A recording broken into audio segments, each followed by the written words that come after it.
Pour le Seigneur Jésus-Christ, acclamons Jésus, acclamons Jésus, acclamons Jésus, acclamons Jésus, lui qui est élevé. La Bible déclare, lorsque vous élèverez le Fils de l'homme, le monde entier reconnaîtra que nous appartenons à ces grands dieux. Alléluia. Est-ce qu'il y a la joie? Est-ce que la joie est là? Acclamons pour le Seigneur Jésus-Christ.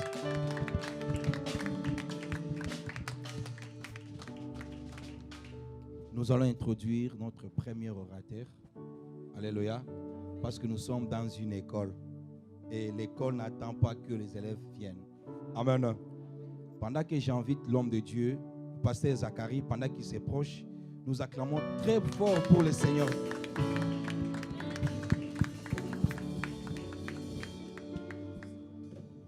Voilà.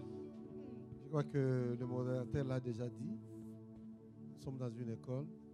Nous ne sommes pas attendre les étudiants. Nous tenons compte de notre charge horaire. Sinon, nous ne saurons pas tout finir. Surtout que nous sommes vraiment dans les besoins. Et vous le savez, les besoins pressants par rapport au salut des âmes. Comme il s'agit d'une école, voilà, nous allons commencer avec le premier professeur, le premier intervenant. Il s'agit bel et bien du révérend Michel Mouyembe. Nous allons l'accueillir sous vos acclamations pour la gloire de notre Dieu. Merci beaucoup.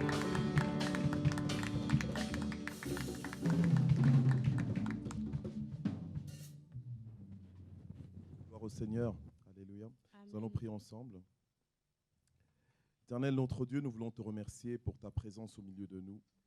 Tu nous dis que tu es là où 2 ou 3 sont réunis en ton nom et nous croyons en ta présence en ce moment. Saint-Esprit, nous te prions de prendre le contrôle de ce moment et que tu puisses nous toucher, nous qui sommes déjà là, et nos frères et nos sœurs qui vont se joindre à nous en ce jour. Seigneur, c'est un grand rendez-vous divin que tu nous as adressé et auquel nous avons répondu aujourd'hui. Et nous voulons simplement te dire, parle, tes serviteurs t'écoutent. Que cette parole nous informe, que cette parole nous transforme pour ta gloire, au nom de Jésus. Amen. Amen. Gloire à Dieu, nous pouvons nous asseoir. Alléluia. C'est un grand honneur pour moi de commencer comme premier orateur en cette journée, cette deuxième journée de la moisson 2000. Et je voudrais remercier encore une fois le visionnaire donc, de cet événement, la moisson 2000. Je voudrais remercier l'évêque Kalala Mwanapananjila pour sa confiance vis-à-vis de moi. C'est vraiment un honneur pour moi de pouvoir apporter la matière qu'il m'a confiée pour que je puisse vous la communiquer et nous la communiquer à nous tous. Amen. Alors comme le pasteur Sévéké l'a dit tout à l'heure, le directeur donc, du programme Moisson 2000, que c'est une école. Donc nous sommes en train d'apprendre. Nous sommes là pour apprendre et pour que ce que nous apprenons, nous puissions le mettre en pratique. Gloire à Dieu. Alors aujourd'hui, donc, nous allons parler. Donc le thème de mon message, c'est savoir renoncer à la gloire de ce monde. Savoir renoncer à la gloire de ce monde. Alléluia. Savoir renoncer à la gloire de ce monde. Le grand thème de la moisson 2000 étant justement que la gloire de la seconde maison sera plus grande que celle de la première, n'est-ce pas? Nous l'avons vu hier, l'évêque Kalala nous l'a présenté clairement. Et donc maintenant, nous sommes en train de développer en fait tout ce que l'évêque Kalala a résumé entre autres hier. Hier, nous avons aussi vu le réveil spirituel avec le pasteur Sévéké. Et aujourd'hui, donc, nous voyons, pour commencer, donc, savoir renoncer à la gloire de ce monde. Vu que la moisson 2000, ça annonce le 3e millénaire, donc le 3e millénaire de la grande moisson. Et la moisson 2000, elle nous prépare justement au retour du Seigneur Jésus-Christ. Donc le but de la moisson 2000, c'est de faire de nous justement des gagneurs d'âme, de faire de nous des personnes que le Seigneur veut que nous soyons. Parce que nous savons que dans la Bible, le Seigneur nous dit qu'il nous envoie jusqu'aux extrémités de la terre afin de faire de toutes les nations des disciples de Jésus-Christ. Et donc, Moisson 2000 est un instrument que Dieu utilise pour apporter le réveil partout au travers du monde. Le réveil, donc justement, d'une église qui a cessé d'être en activité, l'activité que le Seigneur attend d'elle. Et pour justement être efficace dans cette activité, il faut savoir renoncer à la gloire de ce monde. Il faut savoir renoncer à la gloire de ce monde. Savoir renoncer, c'est-à-dire qu'il faut le faire. Il faut décider de le faire. C'est le prix, en fait, à payer. Le prix à payer pour pouvoir, justement, être utilisé par Dieu pour la grande moisson. Parce que nous avons entendu hier que le cœur de Dieu est dans les âmes perdues. Alléluia. Donc, nous devons apprendre à nous donner totalement pour le salut des âmes. Et pour ça, justement, une des étapes, c'est de savoir renoncer à la gloire de ce monde. Et pour ça, je vais vous inviter à lire dans Romains 8, verset 18. La parole de Dieu dit ceci. Moi, je l'ai ici carrément dans le livre, donc ça m'aide à ne pas ouvrir tout le temps la parole de Dieu. Mais si vous ouvrez vos Bibles, vous verrez bien dans Romains 8, verset 18. La Bible dit ceci: « J'estime que les souffrances du temps présent ne sauraient être comparées à la gloire à venir qui sera révélée pour nous. » J'estime que les souffrances du temps présent ne sauraient être comparées à la gloire à venir qui sera révélée pour nous. Or, le thème de cette moisson, justement, moisson 2000, le thème de cet événement, c'est justement que la gloire de la seconde maison, elle sera plus grande que celle de la première. Alléluia. Donc, Dieu nous promet justement une gloire comme jamais encore auparavant nous l'avons connue. Alléluia. Et Paul, justement, pouvait dire aux Romains, aux chrétiens romains, qu'il estime que les souffrances du temps présent, eh bien, elles ne peuvent pas être comparées à la gloire à venir qui va justement être révélée pour nous.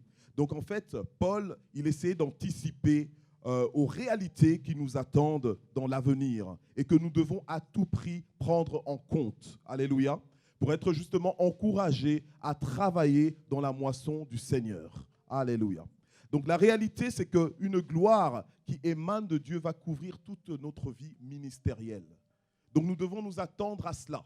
Alléluia. Nous devons nous attendre à ce que Dieu lui-même s'implique et qu'il manifeste sa gloire dans nos vies d'une façon extraordinaire. Alléluia. Et c'est ce que nous annonçons ici durant la moisson 2000. Et donc, il est bel et bien vrai que les souffrances du temps présent peuvent se caractériser par beaucoup de choses, telles que la honte. La honte, souffrir la honte d'une façon ou d'une autre, pour une raison ou une autre, mais souffrir la honte pendant que justement nous sommes en Christ et que nous cherchons à servir le Seigneur. Mais le Seigneur nous dit dans sa parole, par la bouche de Paul aux Romains, que j'estime que les souffrances du temps présent ne sauraient être comparées à la gloire à venir qui sera révélée pour nous. On nous a rappelé hier que justement, quand la gloire de Dieu va se manifester, elle va carrément nous faire oublier tous les moments de honte que nous avons vécus. Toutes ces souffrances peuvent aussi être caractérisées par la douleur. La douleur, la peine, les pleurs. Ça peut être caractérisé aussi par la déception. Ça peut être caractérisé par les maladies, par la pauvreté et par les persécutions. Et j'en passe, etc., etc. Alléluia. Et donc c'est comme ça que Paul dit « J'estime que les souffrances du temps présent ». Et nous savons tous qu'il y a des moments où nous passons par des souffrances. Nous savons tous que dans notre marche, des fois, nous connaissons des souffrances. Mais Paul pouvait dire, et cette parole reste actuelle pour nous, elle reste comme une promesse qu'effectivement, les souffrances du temps présent, eh bien, elles ne peuvent pas être comparées à la gloire à venir qui sera révélée, non pas pour eux, mais pour nous. Alléluia, nous qui sommes en Christ. Et donc, lorsque nous lisons dans Juge 8, verset 4, la Bible nous dit ceci, que Gédéon arriva au Jourdain et il le passa, lui et les 300 hommes qui étaient avec lui. Ils étaient fatigués, mais ils poursuivaient toujours. Alléluia. Amen. Ils étaient fatigués, certes, mais ils poursuivaient toujours. Donc, les souffrances qu'on peut rencontrer dans l'exercice du ministère, eh bien, ce sont des souffrances que Dieu peut aussi utiliser pour solidifier notre travail. Alléluia. Pour bâtir notre personnalité et nous aider aussi à mieux connaître Dieu. Donc, les souffrances du temps présent, au lieu simplement de les mépriser, nous devons en tirer justement les avantages. Parce que ces mêmes souffrances que nous pouvons citer comme la honte, la douleur, la déception, les maladies, la pauvreté, les persécutions de toutes sortes, alléluia, persécutions internes, persécutions externes, persécutions quand même, alléluia, eh bien toutes ces souffrances, eh bien elles ne peuvent pas être comparées à la gloire qui va nous être révélée, Alléluia. Nous devons nous attendre à ce que cette gloire se révèle. Parce que la gloire de la seconde maison, elle sera plus grande que celle de la première. Alléluia. Est-ce que vous êtes là? C'est par la souffrance que Israël a connu Dieu dans le désert. Le peuple a manqué d'eau, mais Dieu lui en a donné en frappant le rocher. Il a manqué même à manger, mais Dieu lui a donné de la manne du ciel. Alléluia. Donc c'est au travers des souffrances par lesquelles nous passons que Dieu se révèle à nous, il se fait connaître à chacun de nous. Donc nous devons apprendre maintenant à regarder nos souffrances avec une nouvelle perspective, surtout à la lumière de ce verset Romains 8, 18 qui dit « J'estime que les souffrances du temps présent ne sauraient être comparées à la gloire à venir qui sera révélée pour nous. » Et ça, justement, ça va nous emmener à justement appuyer, à mettre l'emphase, à insister sur le thème que je suis en train de présenter, de savoir renoncer à la gloire de ce monde. Je vous ai dit que pour justement être efficace entre les mains de Dieu, nous devons apprendre à renoncer à la gloire de ce monde. Alléluia. Amen. Et souvent, justement, les souffrances, souvent la honte, la douleur, la déception peuvent nous inciter à chercher à prendre des raccourcis. Des raccourcis, donc des chemins par lesquels Dieu ne voulait pas forcément que l'on passe. Alléluia. Mais lorsque on comprend que Dieu peut même utiliser ces souffrances pour solidifier notre travail dans le ministère et en même temps bâtir notre personnalité en Christ et aussi nous aider à mieux connaître Dieu, eh bien aimés, nous persévérons avec cette espérance ferme que la gloire de la seconde maison elle sera plus grande que la première. Alléluia. Alors, toutes ces souffrances, eh bien, toutes les souffrances que le peuple de Dieu, lorsqu'on lit la parole de Dieu, toutes ces souffrances, eh bien, normalement, ça approchait le peuple de Dieu de Dieu. Donc, ça leur donnait une plus grande révélation de Dieu. Au travers des souffrances qu'ils avaient vécues, ça leur donnait une histoire avec Dieu. Et ça leur procurait la connaissance exacte du Dieu en quel ils avaient cru. Paul pouvait dire « Je sais en qui j'ai cru ». Mais Paul est un homme qui avait connu aussi des souffrances. Paul est un homme qui a connu la honte, qui a connu le manque aussi, qui a connu la déception. Alléluia, amen. Mais il savait, il a appris au travers aussi de tout cela à croire dans le Seigneur. Gloire à Dieu. Alors, dans le livre de Daniel, chapitre 3, versets 26 à 29, on voit aussi que c'est par la souffrance de Méshach, Shadrach et Abednego que toute la Babylone a connu le Dieu d'Israël. Alléluia. Et là, je vais vous inviter quand même à lire ce passage, si vous voulez tourner avec moi dans vos Bibles. Donc, Daniel 3, versets 26 à 29. Ensuite, Nebuchadnezzar s'approcha de l'entrée de la fournaise ardente et prenant la parole, il dit « Shadrach, Méshach et Abednego, serviteurs du Dieu suprême, sortez et venez. » Et Shadrach, Méshach et Abednego sortirent du milieu du feu. J'ai dit du milieu du feu. Les satrapes, les intendants et les gouverneurs et les conseillers du roi s'assemblèrent. Ils virent que le feu n'avait eu aucun pouvoir sur le corps de ces hommes et que les cheveux de leur tête n'avaient pas été brûlés, que leurs caleçons n'étaient point endommagés et que l'odeur du feu ne les avait pas atteints. Et Nebuchadnezzar prit la parole et dit « Béni soit le Dieu de Shadrach, de Méshach et d'Abednego, lequel a envoyé son ange et délivré ses serviteurs qui ont eu confiance en lui et qui ont violé l'ordre du roi et livré leur corps plutôt que de servir et d'adorer aucun autre Dieu que leur Dieu. Voici maintenant l'ordre que je donne, tout homme à quelque peuple, nation ou langue qu'il appartienne, qui parlera mal du Dieu de Shadrach, Méshach et d'Abednego, sera mis en pièces et sa maison sera réduite en un tas d'immondices parce qu'il n'y a aucun autre Dieu qui puisse délivrer comme lui. Alléluia. Je disais que c'est par la souffrance de Méshach, Shadrach et d'Abednego que toute la Babylone a connu le Dieu d'Israël. Alléluia. Mais parce que justement, Shadrach, Méshach et Abednego avaient accepté de renoncer à la gloire de ce monde pour justement servir le Seigneur, coûte que coûte. Alléluia. Et c'est aussi à ça que nous sommes appelés. Si nous voulons qu'au travers de nos vies, que Dieu se glorifie et qu'il se fasse connaître, nous devons saisir justement les opportunités et apprendre à renoncer justement à la gloire de ce monde. Alléluia. Pour que Dieu se manifeste. Alléluia. La Bible nous dit encore dans Daniel 11, 32 que ceux du peuple qui connaîtront leur Dieu agiront avec fermeté. Donc savoir renoncer à la gloire de ce monde, c'est agir avec fermeté, c'est se dire que j'ai choisi de servir Dieu et je le choisirai quoi qu'il en soit. Alléluia. Et toute la gloire de ce monde ne sera pas un prix suffisant pour me faire lâcher, pour me faire changer d'objectif. Mon objectif, c'est de servir à la gloire de Dieu. Bien-aimés, je vous invite encore à lire un autre passage. Donc dans Luc 4, verset 1. On va lire quelques versets à partir du verset 1. La Bible nous dit que Jésus, rempli du Saint-Esprit, revint du Jourdain. Je lis assez rapidement. Et il fut conduit par l'Esprit dans le désert, où il fut tenté par le diable pendant 40 jours. Il ne mangea rien durant ces jours-là, et après qu'ils furent écoulés, il eut faim. Et le diable lui dit, si tu es le Fils de Dieu, ordonne à cette pierre qu'elle devienne du pain. Et Jésus lui répondit, il est écrit, l'homme ne vivra pas de pain seulement. Et le diable l'ayant élevé, lui montra en un instant tous les royaumes de la terre et lui dit, je te donnerai toute cette puissance et la gloire de ces royaumes, car elle m'a été donnée, et je la donne à qui je veux.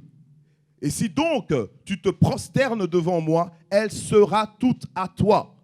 Et Jésus lui répondit, il est écrit, tu adoreras le Seigneur ton Dieu et tu le serviras lui seul. Et le diable le conduisit encore à Jérusalem, le plaça sur le haut du temple et lui dit, si tu es le Fils de Dieu, jette-toi d'ici en bas, car il est écrit, il donnera des ordres à ses anges à ton sujet, afin qu'ils te gardent, et ils te porteront sur les mains, de peur que ton pied ne heurte contre une pierre. Et Jésus lui répondit, il est dit, tu ne tenteras point le Seigneur ton Dieu. Après l'avoir tenté de toutes ses manières, le diable s'éloigna de lui jusqu'à un moment favorable. Alors bien aimé, si justement le diable n'a pas eu froid aux yeux pour pouvoir tenter notre Seigneur Jésus, à combien plus forte raison, alors que Jésus, il avait jeûné et prié pendant 40 jours et 40 nuits, à combien plus forte raison, eh bien, le diable ne nous tentera-t-il pas? Alléluia. Nous ne cesserons sans cesse d'être les objets de tentation répétitive. Mais nous devons faire le choix,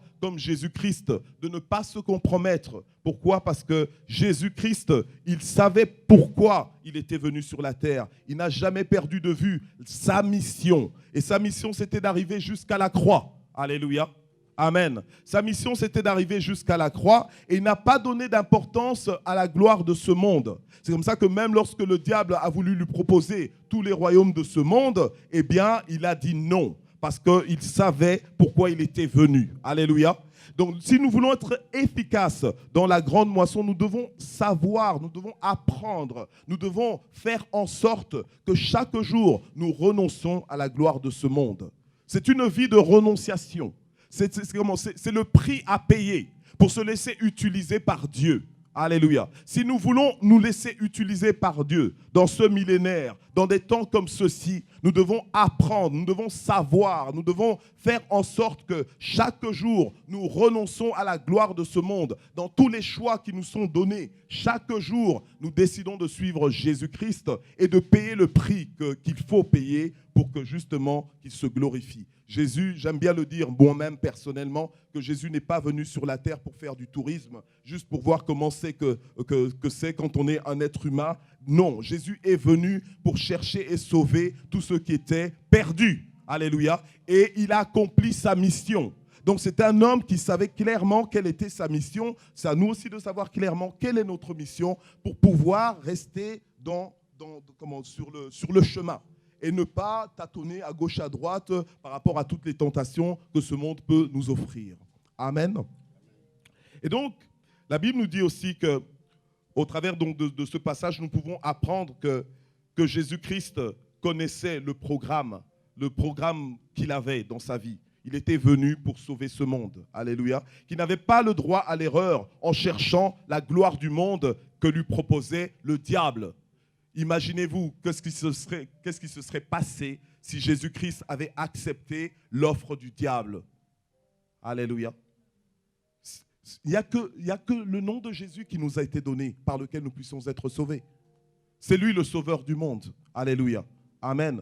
Il est venu pour nous sauver. Et Jésus, il est resté focalisé. Je voudrais te dire aussi, mon frère, ma sœur, tu dois savoir quel est le plan de Dieu pour ta vie. Et le plan de Dieu général pour nos vies, à nous tous, c'est que nous puissions aller jusqu'aux extrémités de la terre. Alléluia. En commençant par là où nous sommes. Et en ayant de plus en plus d'influence jusqu'aux extrémités de la terre. Mais quelle influence? Pas l'influence de notre propre gloire, de notre propre réputation, mais l'influence que nous sommes des porte-paroles de la bonne nouvelle. Quelle bonne nouvelle? Que Jésus-Christ sauve, qu'il n'y a de salut en aucun autre, qu'il est mort à la croix pour tous ceux qui croiront en lui. Mais pour ça, il faut savoir renoncer à la gloire de ce monde. De façon pratique, c'est quoi renoncer à la gloire de ce monde? De façon pratique, eh bien, c'est de mourir déjà soi-même. C'est de mourir à ses propres programmes. Alléluia. Pour accepter le programme de Dieu. Alléluia. Alors, je voudrais rapidement brosser, avant de clôturer, 5 éléments qui nous aident à renoncer à la gloire de ce monde. Alléluia. Amen.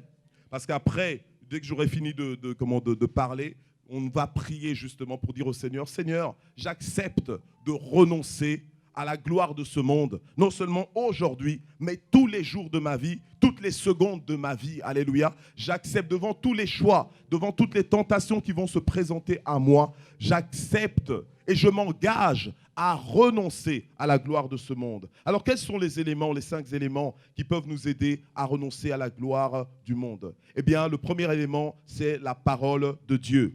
Nous venons de voir dans le passage que nous venons de lire, le dernier passage, que justement que Jésus-Christ, il répondait par la parole de Dieu. Il savait clairement qu'est-ce qui était écrit dans la parole de Dieu. Il connaissait clairement la volonté de Dieu. Si nous voulons justement arriver à renoncer à la gloire de ce monde, parce qu'il y a des gens qui croient qu'ils ont renoncé à la gloire de ce monde, mais en fait, quand on compare leur vie à la parole de Dieu, on se rend bien compte qu'ils croient, mais ils ne sont pas dans le vrai. Alléluia. Alors la seconde chose, le second élément, c'est la vie de jeûne et de prière. Jésus-Christ vivait une vie de jeûne et de prière, une vie de renonciation. Alléluia. Amen. Et par cette vie de jeûne et de prière, justement, nous allons arriver à rester focalisés parce que par notre vie de jeûne et de prière, en fait, on se met au service de Dieu. Alléluia. Amen. J'ai envie de dire de façon concrète, on passe en fait de la dimension où, quand on est bébé spirituel, nos sujets de prière ne nous concernent que nous. Et là, en grandissant spirituellement, on arrive à penser... Je veux dire, notre préoccupation dans nos prières, ça devient le salut des âmes perdues. Des âmes qu'on ne connaît même pas. Alléluia. On commence à chercher avec Dieu comment faire pour les atteindre. Alléluia. Amen. Et donc, on commence à avoir d'autres types de sujets. On commence même à jeûner pour que d'autres personnes aient des percées spirituelles dans leur vie. Alléluia. Des prières qui sont utiles au royaume de Dieu. Alors, une troisième chose, un troisième élément, c'est la sagesse, la justice et la piété. Alléluia. Dans Tite 2, verset 11-13, je vais finir. Car la grâce de Dieu, source de salut pour tous les hommes, a été manifestée. Elle nous enseigne à renoncer à l'impiété, aux convoitises mondaines et à vivre dans le siècle présent selon la sagesse, la justice et la piété, en attendant la bienheureuse espérance et la manifestation de la gloire du grand Dieu et de notre Sauveur Jésus-Christ. Alléluia. Amen. Donc nous avons besoin de la sagesse de Dieu pour vivre cette vie, non pas selon la sagesse de ce monde, mais la sagesse du royaume de Dieu. Alléluia. La quatrième chose, c'est le renouvellement de l'intelligence. Romains 12:2 nous dit que nous ne devons pas nous conformer au siècle présent, mais que nous devons être transformés par le renouvellement de l'intelligence afin de discerner clairement quelle est la volonté de Dieu. Or, la volonté de Dieu pour nous, c'est que nous soyons réveillés pour aller sauver ce monde, pour annoncer l'évangile partout où nous pouvons, partout où nous avons voix. Alléluia. Est-ce qu'il y a quelqu'un dans cette salle? Est-ce qu'il y a quelqu'un dans cette salle? Alléluia. Amen. Donc, c'est notre rendez-vous avec Dieu. Dieu nous parle nous parle aujourd'hui. Il a commencé à nous parler à partir d'hier. Et il va continuer de nous parler. Et nous allons sortir d'ici en feu. Et nous n'allons pas attendre dimanche pour être en feu pour Dieu. À partir déjà d'hier, alléluia, ça a commencé. Alléluia, amen. Nous ne devons pas être des auditeurs oublieux, mais ce que nous entendons, nous devons le mettre en pratique. Et la dernière chose, c'est la discipline personnelle. Alléluia. La discipline personnelle. Paul pouvait dire dans 1 Corinthiens 9, il pouvait dire que tous ceux qui combattent s'imposent toute espèce d'abstinence. Et ils le font pour obtenir une couronne corruptible. Mais nous, faisons-le pour une couronne incorruptible. Moi donc je cours, non pas comme à l'aventure, et je frappe non pas comme battant l'air, mais je traite durement mon corps et je le tiens assujetti, de peur d'être moi-même rejeté après avoir prêché aux autres. Alléluia. Amen. Donc on voit bien que nous devons appliquer la discipline. Les disciples sont des gens qui sont disciplinés. Alléluia. Amen. Une discipline pour marcher conformément à la parole de Dieu, pour accepter même de souffrir, je préfère souffrir que de me compromettre. Alléluia. C'est ça, renoncer à la gloire de ce monde. Et à partir de ce moment-là, Dieu va réellement nous utiliser avec puissance. Est-ce que vous pouvez vous lever avec moi? Nous allons prier ensemble. Alléluia. Pendant que nous allons prier, j'aimerais bien que la chorale chante « Je me livre totalement, tu peux m'utiliser ». Alléluia. Parce que ça résume bien ce renoncement à soi. Moi, en général, lorsqu'on chante ce chant dans notre église, je me livre totalement, tu peux m'utiliser. Je me dis, j'espère que chacun réalise l'ampleur de l'engagement lorsqu'on chante à Dieu. Je me livre totalement, tu peux m'utiliser. Alléluia. Alléluia. C'est vraiment dire à Dieu, utilise-moi comme tu veux. Alléluia. Gloire au Seigneur. Et pendant que la chorale va chanter ce chant, eh bien, nous prierons. Chacun pourra prier. Va dire à Dieu, Seigneur, je me confie à toi. Alléluia. Utilise-moi. Je décide aujourd'hui de renoncer à la gloire de ce monde. Seigneur, je sais clairement quelle est ta volonté pour ma vie. Mais des fois, Seigneur, je cherche encore des choses de ce monde. Alléluia. Gloire au Seigneur, nous prions. Alléluia, nous prions. Dieu t'a parlé ce soir.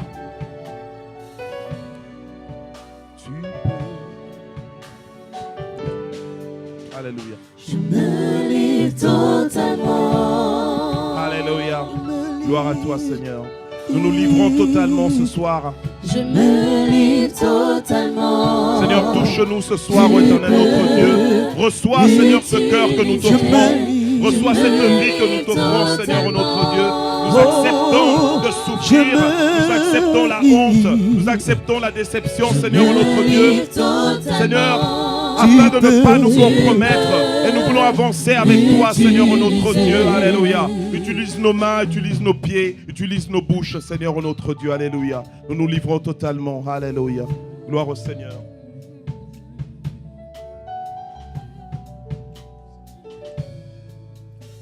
Je me livre. Gloire à Je Dieu. me livre totalement. Merci beaucoup. Merci. Je me livre totalement.